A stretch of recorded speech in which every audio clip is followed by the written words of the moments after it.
Hello friends, grammar শেখার এই চ্যানেলে তোমাদের আরেকবার স্বাগত জানাচ্ছি। তো আমাদের আজকের ভিডিওটা হচ্ছে ভয়েস চেঞ্জ নিয়ে। ভয়েস চেঞ্জের উপর যে কয়েকটা ভিডিও হয়েছে, তো তোমরা দেখে নিও ভয়েস চেঞ্জ কী বা ভয়েস চেঞ্জ কাকে বলে এবং কোন কোন টেন্সের উপরে ভয়েস চেঞ্জ করা হয়েছে।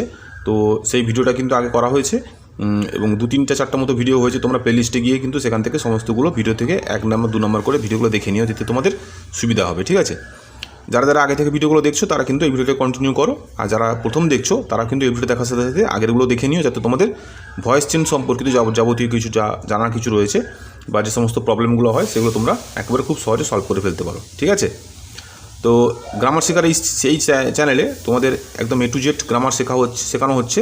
অর্থাৎ যারা একবারে ইংরেজি গ্রামারে প্রচণ্ড পরিমাণে ভয় পাও, ইংরেজিতে কোনো কিছু করতে পারো না, তাদের জন্যই কিন্তু এই চ্যানেলটা। তো তোমরা একদম বিশেষ একটি বই থেকে এই ভিডিওটা করা হচ্ছে। আমরা এই চ্যানেলে গ্রামারটা আলোচনা করছি। তো সেই যে বইটা treasure two for English learners, এই বইটা কিন্তু খুবই গুরুত্বপূর্ণ ইংলিশ শেখার জন্য। তো সেই বইটা যাদের যাদের আছে, তো তোমরা বুঝতে পারো, জানতেও পারো এই বইটা কত ভালো, এবং সেইখান থেকে আমরা লেসন ওয়াইজ এই ভিডিওতে এই চ্যানেলের সিরিজ আনছি। ঠিক আছে, এরপরে এই যে লেসনগুলো করা হচ্ছে, এরপর থেকে কিন্তু এক্সারসাইজগুলো কিন্তু আমি সলভ করে দেবো। ঠিক আছে, তো চলো আজকে ভিডিওটা হচ্ছে ভয়েস চেঞ্জের পাস্ট কন্টিনিউয়াস টেন্সকে নিয়ে। ঠিক আছে, তাহলে পাস্ট কন্টিনিউয়াস টেন্সটা কাকে বলে, টেন্সের উপরে ভয়েস হচ্ছে এটা। ঠিক আছে, তাহলে পাস্ট কন্টিনিউয়াস টেন্সটা কাকে বলে, টেন্সের যে আমাদের প্লেলিস্ট রয়েছে, তো তোমরা অবশ্যই সেখান থেকে দেখে নিও। ঠিক আছে, তো আমি শর্টে করে একটু বলে দিচ্ছি। পাস্ট কন্টিনিউয়াস টেন্স অর্থাৎ অতীতকালে যদি কোনো কিছু ঘটনা ঘটতে থাকতো, তাহলে সেইরকম ঘটনাকে, সেরকম সিচুয়েশনকে আমরা পাস্ট কন্টিনিউয়াস টেন্স বলবো। ঠিক আছে, তো দুটো এক্সাম্পল এখানে নেওয়া হয়েছে। দেখো, প্রথমে বলা হচ্ছে যে আমি স্কুলে গিয়েছিলাম। ঠিক আছে, তাহলে আমি স্কুলে গিয়েছিলাম মানে কি, গতকাল গিয়েছিলাম।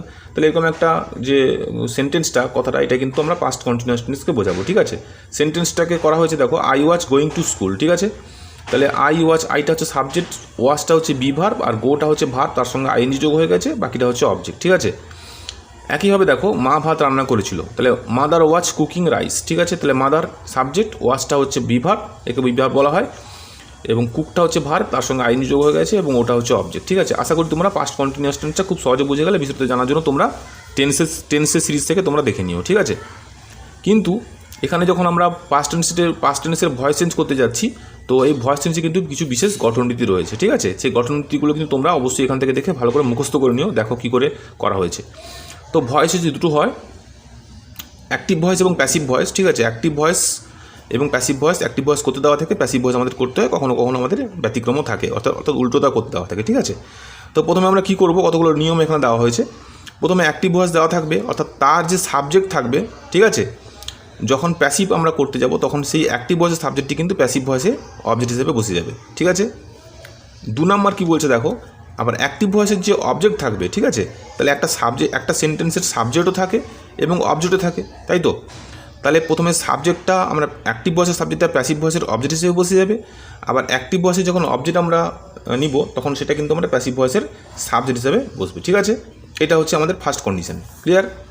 তারপর 3 নম্বর দেখো, প্যাসিভ ভয়েসের যে সাবজেক্ট হিসেবে আমরা নিলাম, সেই অনুযায়ী কিন্তু আমাদের ওয়াজ কিংবা ওয়্যার বসে যাবে। ঠিক আছে, অর্থাৎ সিঙ্গুলার থাকলে ওয়াজ বসে যাবে, এবং প্লুরাল থাকলে, সিঙ্গুলার মানে এক বচন, একটা থাকলে ওয়াজ বসে যাবে, এবং একের বেশি থাকলে ওয়্যার বসে যাবে। ঠিক আছে, এরপরে কিন্তু আমাদের বসবে বিং। ঠিক আছে, BEING, বিং। যেহেতু কন্টিনিউয়াস চলছে, তাহলে কন্টিনিউয়াস ফর্মের ক্ষেত্রে কিন্তু আমাদের বিং বসবে। ঠিক আছে, তারপরে কিন্তু বসে যাবে আমাদের মূল ভার্বের, অর্থাৎ সেই সেন্টেন্সটার মধ্যে যেটা লেখা হচ্ছে অ্যাক্টিভ ভয়েসে, তার সেই যে ভার্বটা, সেই ভার্বের কিন্তু V3 ফর্ম মানে হচ্ছে পাস্ট পার্টিসিপল ফর্ম। এই পাস্ট পার্টিসিপল ফর্ম বসবে, তারপরে কিন্তু বাই বসে যাবে, এবং বাই বসে বাকি অংশটি নিয়ম অনুযায়ী বসবে। অর্থাৎ বাকি অংশটি বলতে এখানে যে দেওয়া হয়েছে অ্যাক্টিভ ভয়েসের সাবজেক্টটা এখানে প্যাসিভ ভয়েসের অবজেক্ট হিসেবে বসে যাবে। ঠিক আছে, আশা করি তোমরা এই রুলসগুলো বুঝতে পারলে। রুলসগুলো কিন্তু তোমরা ভালো করে মুখস্থ করে নিও। ঠিক আছে, যেটা বললাম সেটা কিন্তু একটা এক্সাম্পলের মাধ্যমে তোমাদের বুঝিয়ে দিচ্ছি। দেখো, এখানে ধরো একটা সেন্টেন্স নেওয়া হয়েছে, যেটা অ্যাক্টিভ ভয়েসে করা হয়েছে, যে রিমা ওয়াজ সিঙ্গিং সংস। ঠিক আছে, তাহলে রিমা হচ্ছে সাবজেক্ট, যেহেতু রিমা একজনকে বোঝাচ্ছে তাই এখানে ওয়াজ বসে গেছে। এখানে কিন্তু এই যদি সাবজেক্ট যদি অনেকজনকে বোঝাতো, তাহলে কিন্তু এখানে ওয়্যার বসে যেত। ঠিক আছে, তাহলে রিমা ওয়াজ সিঙ্গিং, সিং হচ্ছে ভার্ব, তার সঙ্গে আইএনজি যোগ হয়ে গেছে, এবং সংস হচ্ছে অবজেক্ট। ঠিক আছে, এটা হচ্ছে পাস্ট কন্টিনিউয়াস টেন্সের একটা সেন্টেন্স। ঠিক আছে, এবং এটা অ্যাক্টিভ ভয়েসে রয়েছে। কীভাবে অ্যাক্টিভ ভয়েসে রয়েছে, এর কর্তা অর্থাৎ সাবজেক্ট হচ্ছে কাজটি যেহেতু নিজে করছে, সুতরাং এটাকে আমরা অ্যাক্টিভ ভয়েস বলছি।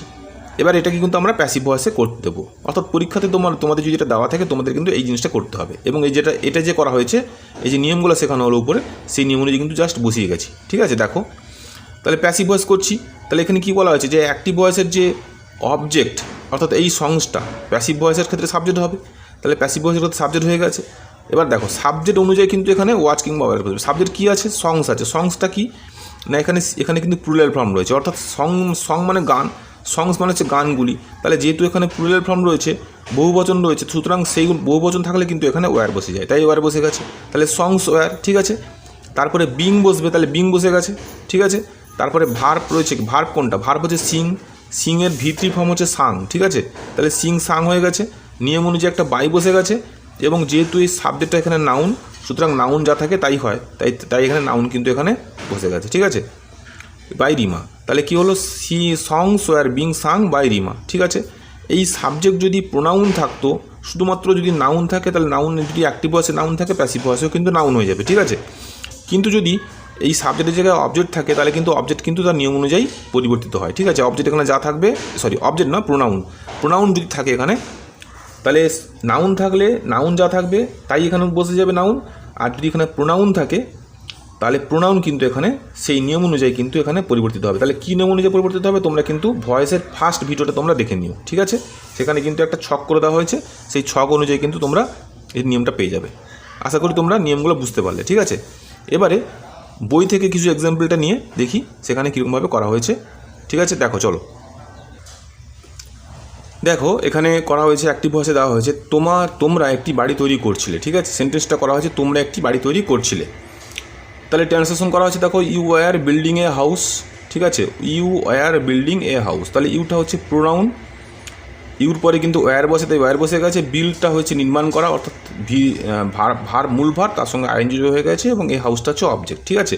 তাহলে অ্যাক্টিভ ভয়েসে তোমরা বুঝতে পারলে যেরকমভাবে শিখেছিলাম। তাহলে এবার প্যাসিভ ভয়েস যদি তোমরা করতে চাও, তাহলে এই সেন্টেন্সটা তুলে নেওয়ার পরে কী হবে? অ্যাক্টিভ ভয়েসে এখানে অবজেক্ট, তাই প্যাসিভ ভয়েসে সাবজেক্ট আকার হয়ে গেছে।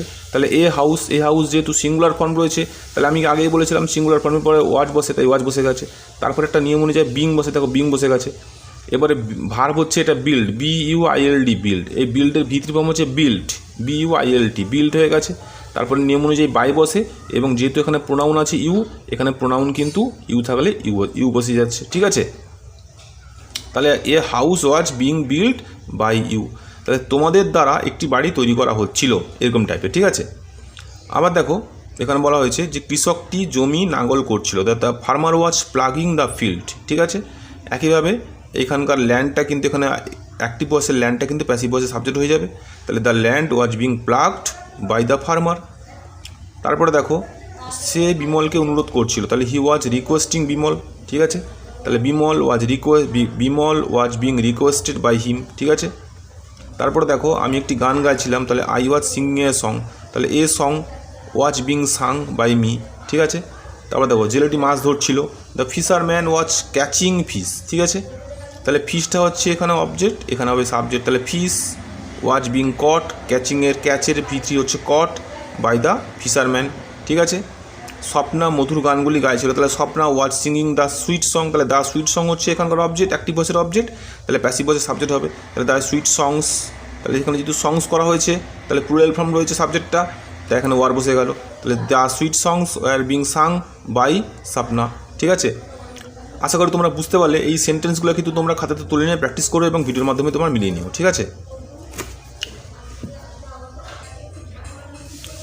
দেখো এখানেও আরও 2-3টা মতো দেওয়া আছে যে বাচ্চারা লেবু চুষছিল, ঠিক আছে। তাহলে কী হলো? The children were sucking oranges, শাক মানে চোষা, ঠিক আছে।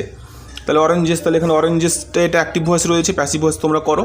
তাহলে oranges were being sucked by children, ঠিক আছে। তুমি একটি প্রবন্ধ লিখছিলে, তাহলে ইউ আর রিটিন অ্যান এজে মানে হচ্ছে প্রবন্ধ, তাহলে an essay was being written by you. আশা করি তোমরা বুঝতে পারলে। এই যে পাস্ট কন্টিনিউয়াস টেন্সের যে ভয়েস করা হলো, যে গঠনটা আমি আগেই শিখালাম, সেই গঠনটা কিন্তু এই বইতেও এখানে শর্টে দেওয়া আছে, ঠিক আছে। তো দেখো প্রথমে হচ্ছে গঠনটি বলা হয়েছে, প্রথমে অবজেক্টটি সাবজেক্ট হয়ে বসবে, উক্ত অবজেক্ট অনুযায়ী ওয়াজ বা ওয়্যার বসবে, এরপরে বিং বসবে, তারপরে মূল ভার্বটির পাস্ট পার্টিসিপল বসবে, এরপরে বাই প্রিপোজিশনের পরে বাক্যের সাবজেক্ট বসে যাবে। এবং এই যে ছকটা একটা এখানে টেবিলের মধ্যে দিয়ে সুন্দরভাবে দেখিয়ে দেওয়া হয়েছে, দেখেছো। একটা সেন্টেন্স দেওয়া হয়েছে you are building a house, ঠিক আছে। তাহলে এখানে হচ্ছে অ্যাক্টিভ ভয়েস এটা দেওয়া আছে, প্যাসিভ ভয়েস করা হয়েছে, এ হাউস নেওয়া হয়েছে নাম্বার 1, নাম্বার 2 হচ্ছে এ হাউস অনুযায়ী এখানে ওয়াচ বসে গেছে, তারপর নাম্বার 3 বিং বসে গেছে, নাম্বার 4 হচ্ছে এখানে বিল্ডের ভিতরি ফ্রম বিল্ড, এবং নাম্বার 5 হচ্ছে বাই ইউ। ঠিক আছে, তো আশা করি তোমরা বুঝতে পারলে, যেভাবে বুঝিয়ে দিলাম। ভিডিওটি কেমন লাগলো তোমরা অবশ্যই কিন্তু জানিও, এবং কমেন্টে তোমরা জানিও যে তোমাদের কী কী আর দরকার। ঠিক আছে, এবং এই ভিডিওটা যারা যারা নতুন না দেখছো তারা কিন্তু চ্যানেলটিকে অবশ্যই সাবস্ক্রাইব করে নিও, যাতে এরকম হেল্পফুল ভিডিও তোমরা দেখতে পাও এবং তোমাদের গ্রামারের জন্য খুবই কাজে লাগে। ঠিক আছে, পরবর্তী এই যে ভয়েসের উপরে যে আরও ভিডিও রয়েছে, অনেকগুলো ভিডিও হবে, তো তোমরা দেখতে থাকো, এবং অবশ্যই টেন্সের সিরিজটা কিন্তু তোমরা অবশ্যই দেখে নিও, যাতে তোমরা খুব ভালোভাবে রপ্ত করতে পারো। ঠিক আছে, গ্রামার শিকার এই সিরিজ চ্যানেলে তোমাদের সবাইকে আরও একবার এতক্ষণ ধরে ভিডিওটা দেখার জন্য সবাইকে ধন্যবাদ জানাচ্ছি। পরের ভিডিও নিয়ে তোমাদের সঙ্গে খুব শীঘ্রই দেখা হচ্ছে। টাটা।